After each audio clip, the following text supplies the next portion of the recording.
Hello, fine citizens of YouTube. I'm back, and this is Arpexxi. We got another no death attempt. Actually, it's a below 10 death attempt right now. Currently at 6 deaths, and this is an Arpexxi Let's Play type video. So thank you for tuning in. Today we're going to go through the Sorcerer's Academy in ENDER Magnolia here. So I had, at this time when I was recording, I had stopped, and I think I picked it up on a subsequent day. So right now I am getting the game set up. I'll put a timestamp below if you want to skip ahead. It's fairly shortly if you want to go through. I do some setup here with the menu and things like that. I mean with like to make sure that I'm equipped properly, and so I go through the menu and the map a little bit here. So if you'd like, there's the timestamp, or you can fast forward.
Alright, so in the last episode I just went through and I finished the tower, and we got number 7 as an ally.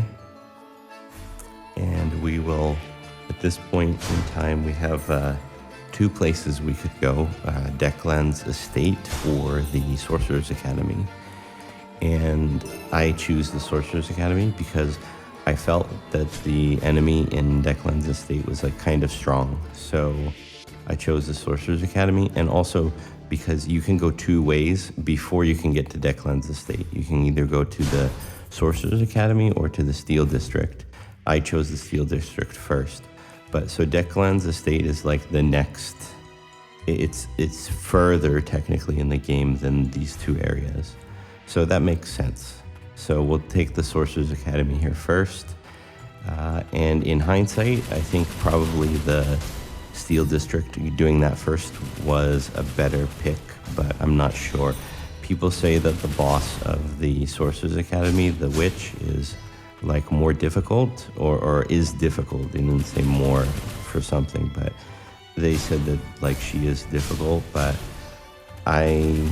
we'll see how I did against her.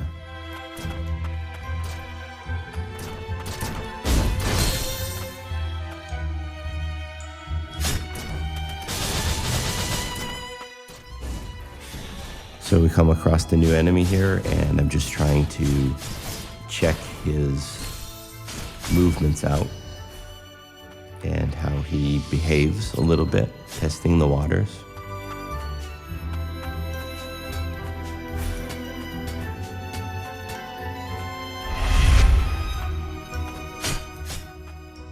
This area, well, this is actually coincidentally maybe my second favorite song in the game. I like this one quite a lot. The violin is quite nice, and it also has that I forget what the instrument is. It's like it's one of those mallet type instruments, right? And it sounds similar to like the Harry Potter one. So obviously, here he's talking about, yeah, she's the witch, Miss Luce, whatever her name is. So, yeah, but this is, the soundtrack it's clear inspiration from like Harry Potter with that like, that mallet instrument. And that's like has like a mysterious sound to it, right? So, it's good. It's good choice of instrumentation. So this whole area here is like a big, huge maze, and it's actually like a little bit overwhelming. Even though the map is so good, it's still a little bit overwhelming because there's so many different portals, and it's easy to lose track of where they go and things like that. So you'll see later that I actually use all of the... I get hit pretty hard there, didn't I? I actually use all of the markers that you can put on the map, and to just kind of remember where a lot of the portals go. This area here is not the complicated area. This is the easy area.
Again, with these guys, with these drones, yeah, just shoot them from a distance, let them fall and get the parts. Like, that's just the easiest, and it's the most like efficient way for parts to do it too. Actually, like another thing that I forgot to talk about last time was I actually started to use the attuner arts to attack enemies. And that's actually, you really want to do that a lot, because number one, once your gauge is filled, it can't like, of course, fill any more. So you might as well use it, unless you think you're going to run into like a boss or something soon, and then you want to use that attuner art for the boss. Then in that case, you don't want to use it up right away. But when you're exploring, yeah, use it as soon as you can, because not only does it make the enemies easier, but it it breaks parts when you use it, and it gives you a lot of scrap and materials when you use it to attack enemies. So I recommend to use it whenever you have a chance.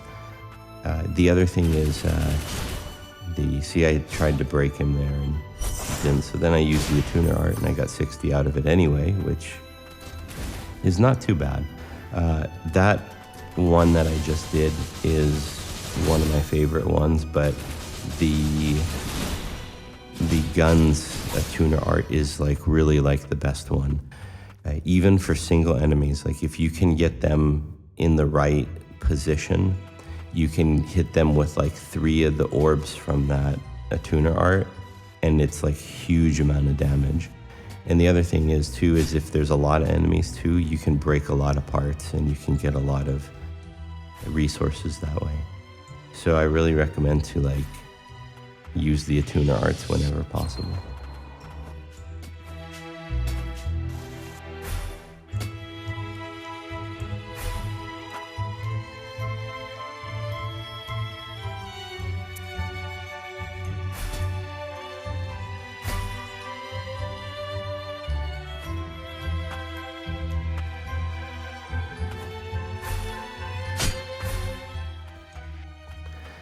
For today's topic, it's actually, I'm gonna choose Bond, James Bond. So actually, I started to watch all of the movies in order, and there's a YouTube channel that actually talks about the making of Bond and everything, like the budget, how they made it, if they had any problems, everything like that. So it's a really, really good series. And the guy's doing it for all of the videos. So I'm actually like, I've seen a lot of the movies before, maybe all of them. Do you guys know how many movies there are? There's actually 25, believe it or not. I think so, I'm pretty sure.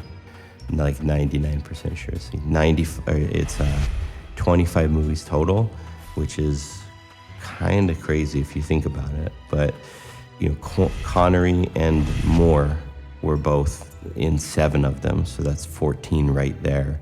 And then there's a few other actors too. So yeah, that makes about sense. But I think my favorites are like Connery and Brosnan. They're both of my favorites. I think they're all good. My least favorite might actually be Daniel Craig. The new direction with the series is, I like the older direction better, but I wouldn't say Daniel Craig's bad though, but he's like, yeah, if I had to choose one. But actually like, here, reduces damage taken from enemies by 20% only when inflicted with status ailments. So yeah, that one is only so-so. But for to give it credit though, the witch does give you some status elements, of course, because she attacks with a lot of elementals, so it's not a bad one to take into that fight, like if you have the extra slots for it. But yeah, anyway, I like Dalton a lot too, and yeah, I like Moore too, but I think it's Connery and Brosnan are the best. The homunculi at the academy have turned mutant. If only we could have. So yeah, of course, the saved as many as I could.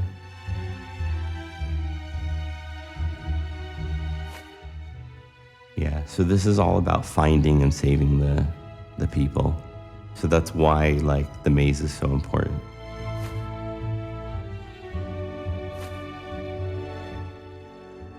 So even if you don't want to be like a completionist about the game,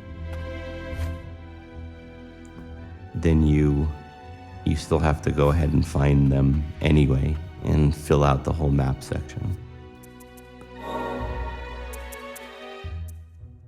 So, but yeah,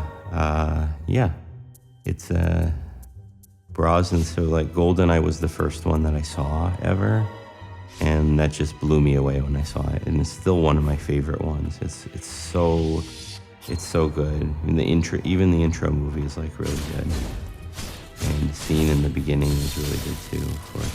So like, yeah, so that's like one of my favorites so far. But like Connery is like, yeah, of course he's just the classic type Bond. And if it wasn't for his performance, like we might not have a Bond today. I mean, it's hard to say, but like the interesting thing I found from like that YouTuber was that the Bond movie, the Dr. No, the first movie, it actually was made with, I think it was $2 million, and the budget at the time was, that was a really bad use of a tuner art by me, but yeah, so like the budget for blockbusters at the time, I think was like maybe $14 million or something like that. So it was like a lot less than normal films. So it was kind of like technically like maybe almost like B-movie status. But the box office return was like, it was $2 million in expenses, but then the receipts were like 60 million, which is like a 30 times increase or something like that. And at that time, if you got like, even if you got like a, like, I don't know, like a 3 or 4 times increase, he was saying that it was like really good. So like a 30 times increase or whatever it was is like insane. So that movie at that time was just like it absolutely destroyed the box office. And so then they started making the next movies and the next ones, and it was like Bond fever. And actually the second movie, From Russia with Love, it debuted just as the first movie was exiting the box office. So it was still being shown, and the next one, which is a direct sequel, came out, which was pretty cool. So, but for that movie, the Bond girl, which From Russia with Love, she's one of my favorite ones. She's an Italian girl, but she, because of her accent, they had to dub the voice directly over with another actor, which is pretty amazing, because I didn't even notice. I did not notice at all. And I've seen that movie at least 2 times. So, and the even crazier thing is they did it with a lot of the other Bond girls, and they also did it with the Goldfinger actor, Gert Frobe, because he was like a German guy, and he didn't speak English at all when he was hired, but they liked his presence and how he carried himself. And I must say, like, yeah, he did do a good job, but he's totally not even speaking in that role. Like, it's not his real voice. And they had to do a lot of reshoots because he couldn't even mouth the English words correctly because he didn't know English. So he just had to learn to like phonetically do it. But I think, yeah, he did a great job though. And the really cool thing about him, this is really, really cool, is that like he was briefly, like he was very young during World War II, and he was briefly a member of the Nazi Party. But then like during the war, I think, or midway through the war, something, like he quit the Nazi Party. And so he wasn't like really involved with the war that way. But because that news came out, like Israel found out, and they banned the movie Goldfinger in Israel. But what happened actually was he actually had harbored, to great risk of himself, he kept Jewish people in his house to like hide them and save them. And one of those guys that he did that for, he came out when this news came out, and he said, no, this guy is like a really good guy, and he like saved us. And so then like the movie got unbanned and it became like the #1 movie in Israel, which is like really cool because like if you do something good, then like you can be rewarded in the end for it. So I thought that was really, really cool. And so so this like evil guy Goldfinger, actually in real life he was a pretty cool dude. And then the Odd Job, everybody's favorite GoldenEye character, he actually was like a Japanese wrestler and bodybuilder. And Sean Connery is a bodybuilder too, by the way, if you didn't know. But this Japanese guy, he became kind of like an actor in his own right a little bit. And but he was Odd Job. And he actually, in the ending scene, he actually like held on to the fence too long and he got shocked a bit by it. So that's a little bit interesting too, I guess.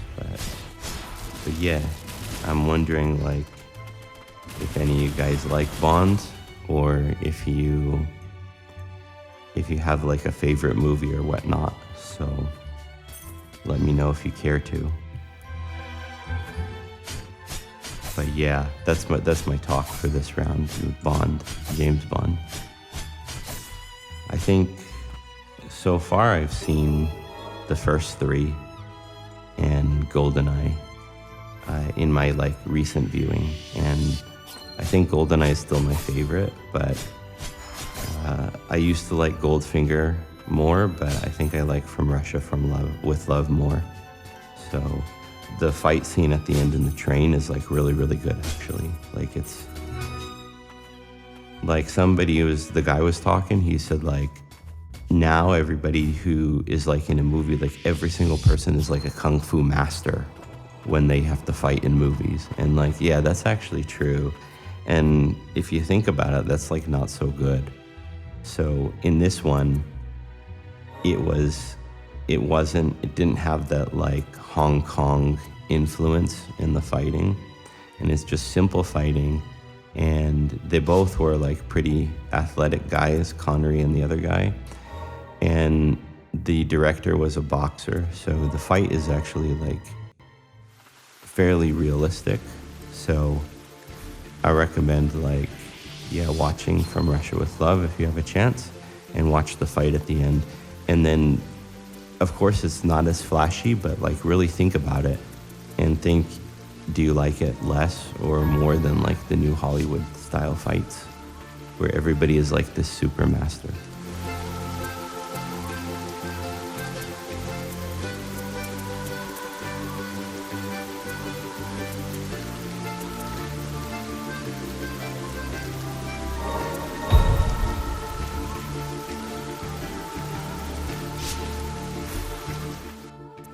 So we got some extra scrap there, just cashing them in for extra upgrades and things. And it's the Chief of Tuners ring, which is that gives you the extra SP increase. And again, that's good. Like if you can equip that, that's good, because the faster the gauge increases, the more materials you can get, the more scrap you can get. So that's a really good one. And like end game, like New Game Plus, it's a good one to have too, because you need that. You actually end up getting 2 SP gauges at the end of the game. And so that actually helps you out a lot. And if the New Game Plus is actually difficult, like I might have said, the chair, the girl who's like the girl in the chair homunculus that you get, that is she's a good one. Her art is to heal yourself, so you can really like increase the number of your heals like kind of indefinitely.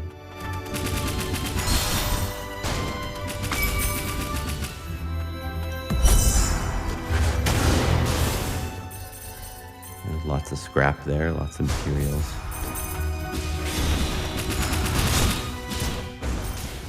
with these guys, these sorcerers, I felt like I never knew exactly what they were going to do.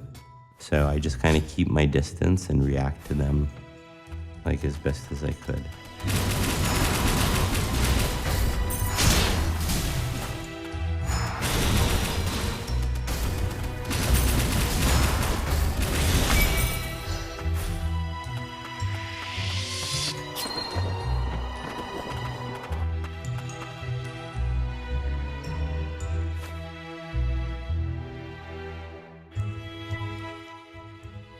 So we find our first guy there. I think there's like 8 or something total. There's quite a lot of them. So I explore this area here for a while, and I see if I can find everybody. And it's quite the maze.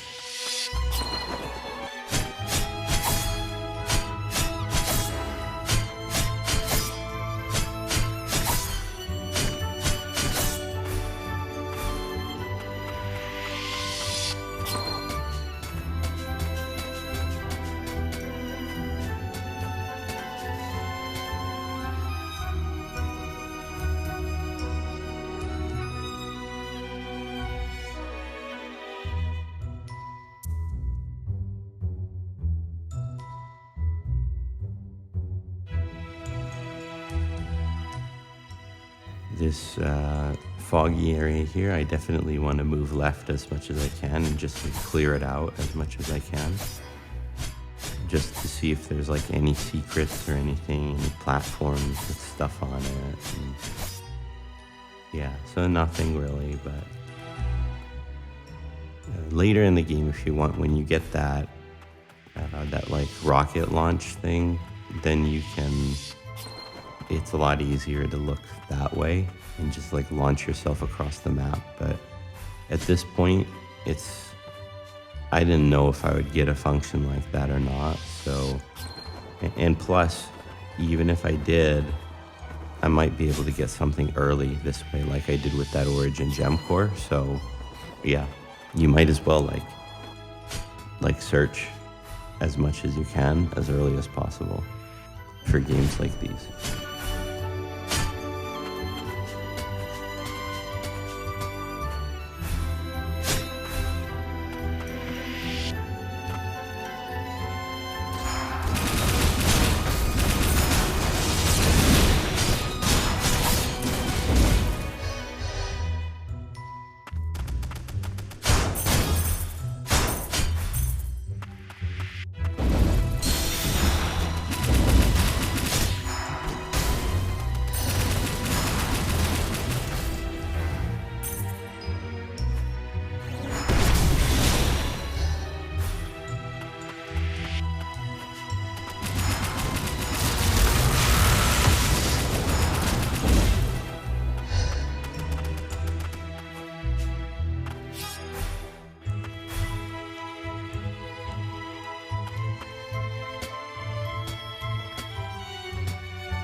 Swing and a miss.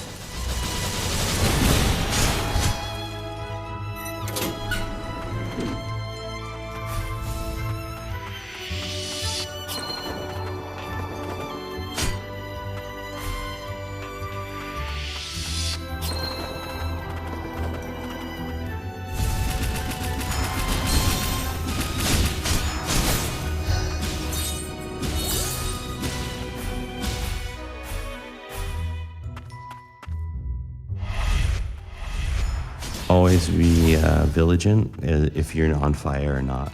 Like I was just there, I didn't realize it. So it's a bit of extra damage there from not like realizing it.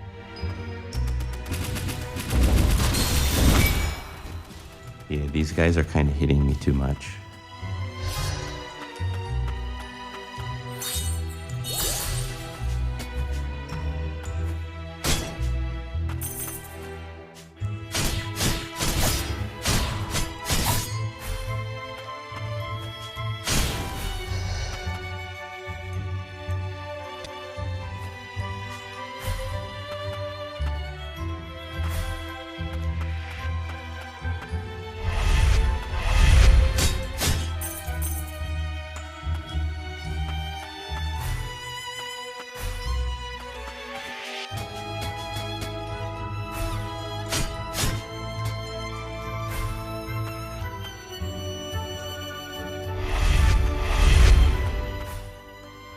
So there we go, opened up another room. And we'll try to go to the other areas here. At least the portals kind of point to the direction they're going. That was kind of like nice. But yeah, you just wanna, it's tricky. Like you just gotta keep like a mental map of like which ones you went into and where they went to. But for me, it was like a little bit, I wanted to be extra safe, so I start using the markers and like labeling which ones I've gone into and not. So that's the other thing. I think you have about 10 markers here or not, and you can directly label like which portals you have done and you haven't. So I would recommend that. There, 120 scrap just for that. So if you forget the Attuna art, then like you're losing out on a lot of scrap. Yeah, see, these fireballs are tricky. Like sometimes they go faster and sometimes they go slower. It's like baseball. You like a change up and a fast pitch.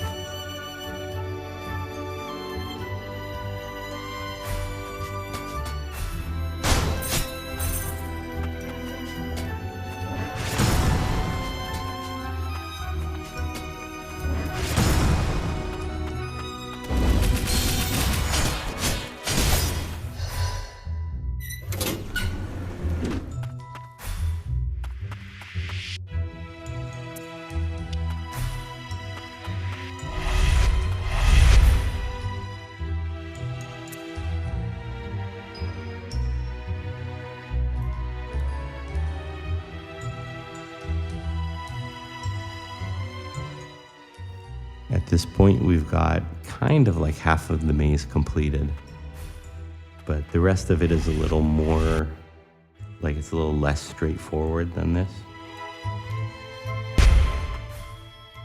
So, but yeah, it's mostly on the left side here, so, and I have to go up and around to get to that other part where the lever is and to get the item that's there on the right side. Oh, but yeah, it's a little bit, and then, you know, do I want to go down? You can go down to a like below section. Do I want to do that first, or do I want to finish the maze first? So I have to think about that. I think generally I would probably choose to finish the maze first.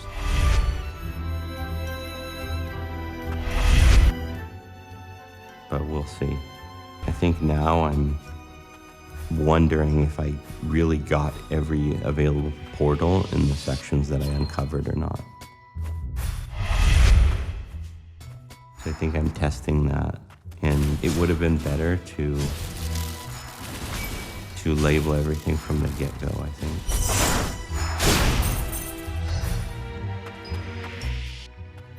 Yeah, see, there we got a new lever.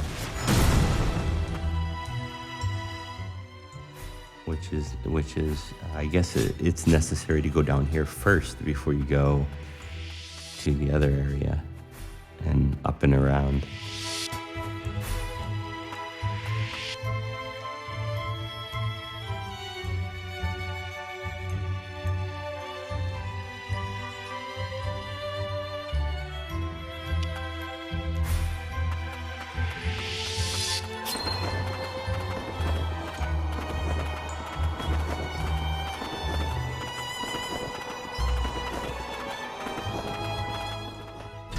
Oh, look at that. I do go down here first. So I guess, like, because the map is so big up there, it was just making more sense instead of like running down. I mean, running around and then running back down to go there. So I think I like prioritized like saving time. But these guys here with the lasers, they can be really, really, really dangerous because it's like a continual hit.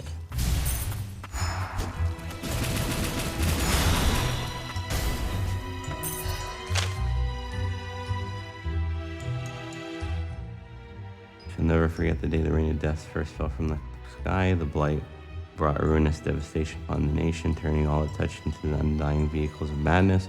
In its wake, homunculi were tasked with constructing the parasol and the Great Barrier of Origin magic shields the erect. Only through the unification of House Milius could the barrier be created with magic, origin magic. So, yeah, a little bit of background there. So the whole thing is like about this barrier, and I think it's connected to the blight also. So it's again, it's just like such a similar concept to the first one. But yeah, look at this. He destroyed me there. And the way that these beams work is like, yeah, they're pretty nasty. But I think one of the beams tracks where you are or where you're gonna go, and then the other ones offshoot based upon that. I think that's the way that works. So if you're gonna stand in front of one and hit it, you need to use misdirection first, which is you'll jump higher above him and then fall when he goes to shoot you, and then you'll be safe, and then you can take care of him without like a beam in your face. So that's like, yeah, I call that like misdirection.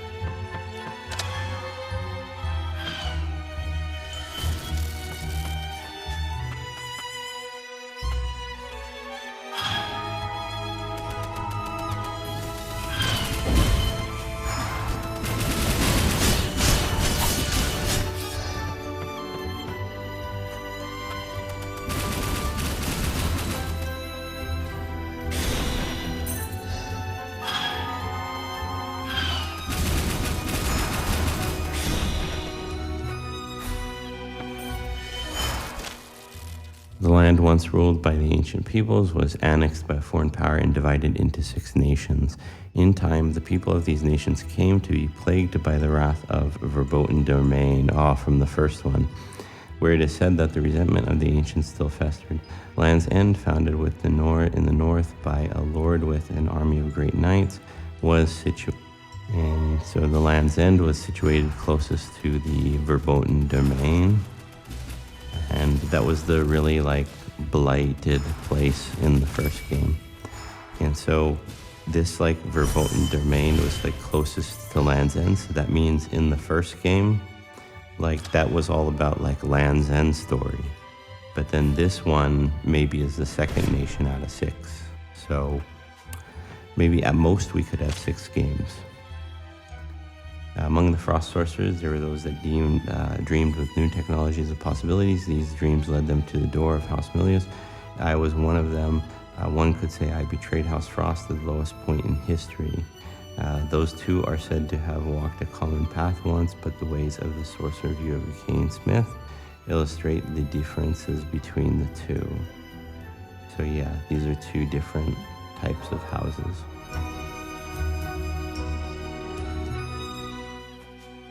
So yeah, I think instead of like reading a lot of these as I go through, I will just make like a story video if there are none, because it's quite like it's like a lot to stop me reading stuff.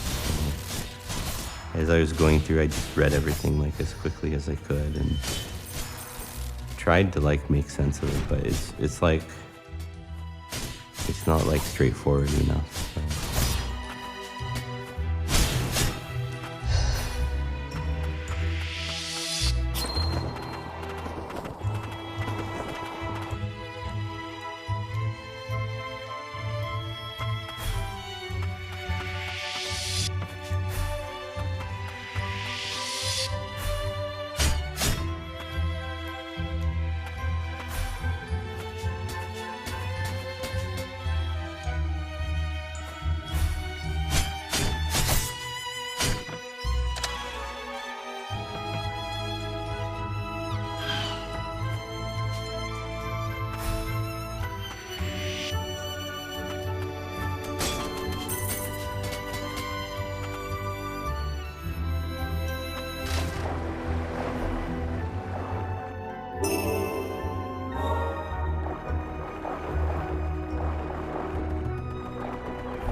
here. So we can't get through these walls yet until we get the new upgrade for Monty's. I don't know if his name Motley, like for the spider guy. We need to get like his upgrade first before we can do that. But this area right here is just so huge.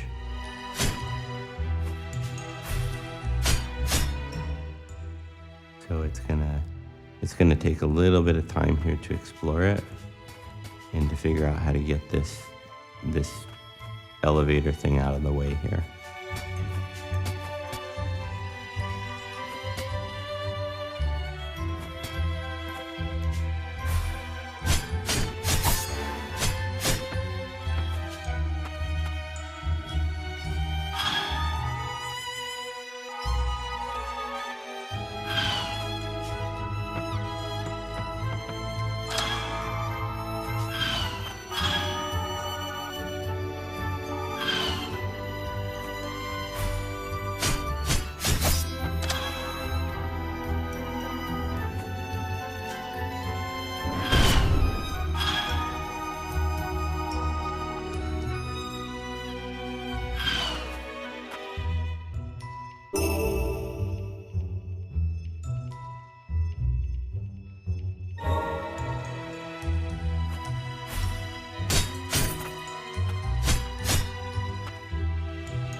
So there's a chance here that if I enter this area in the left, that it will go up and then I can get out above, but that wasn't the case here. But we did find a really nice surprise here. It's that amazing music.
One of the interactions I think we need to have for the good ending.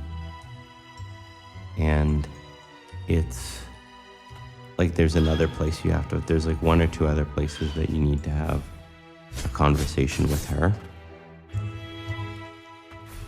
But yeah, that was those are nice, cool little thing that they put into the game. It helps the world to be interconnected as well. This one here, again, it's a status effect thing. And this is, I think, even worse than the defense one, because like if you're infected with the fire status effect, you don't necessarily want to not deal with that, which is you have to dodge to get that off of you. And if you're dodging, you can't attack anything. So it's like, why would you want to do that? So it, it's not so good by itself. Maybe if you use it with the defensive one, then it's going to be good, because the fire damage would be like negligible, kind of, and then you could have the increased attacking when you're in that state. But I mean, the idea is to not really get hit in the first place, right? So you have a limited number of heals. It's a defensive game, kind of. So yeah, that one, I don't think I ever used that relic, but it's a good idea. It's not necessarily a bad one.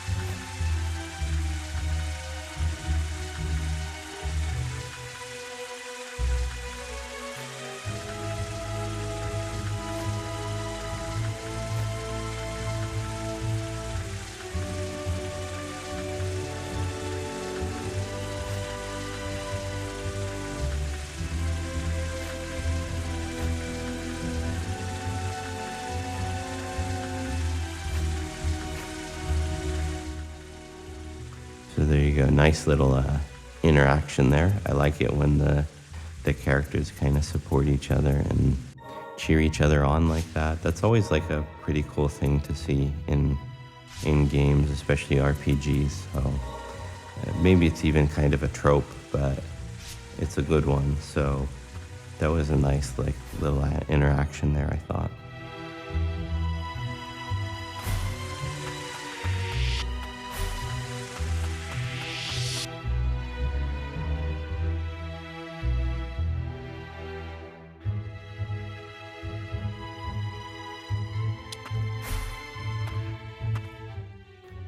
So here we come up on a mini boss, Professor Eliza, and it's just an upgraded version of these sorcerers.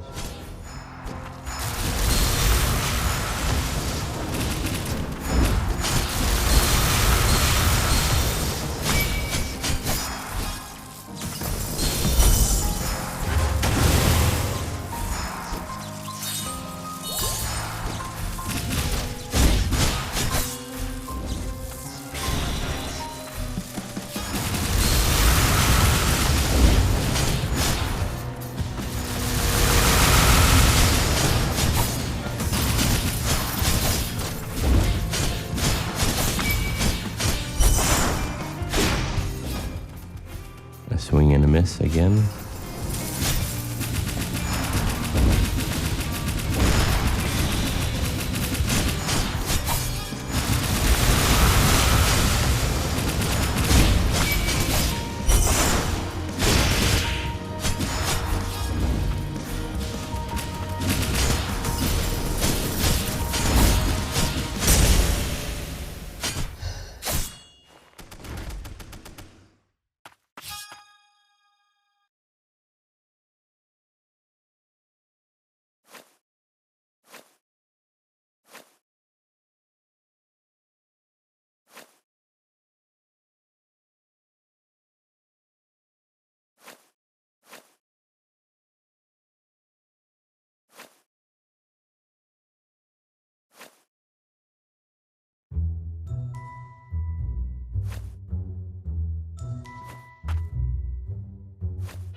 So here, right away, I found out that it's all about choosing the correct portals to climb upward.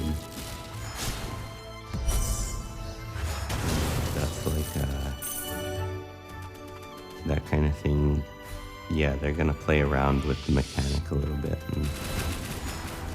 and such things are like kind of inevitable. So.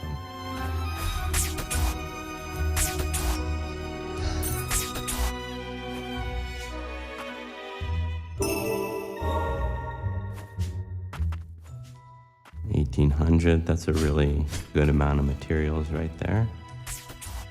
And we just see what's on the right side here. More exploring, and there we go. There's something at the top there. So with the gear, that's definitely accessible, I think, at this point.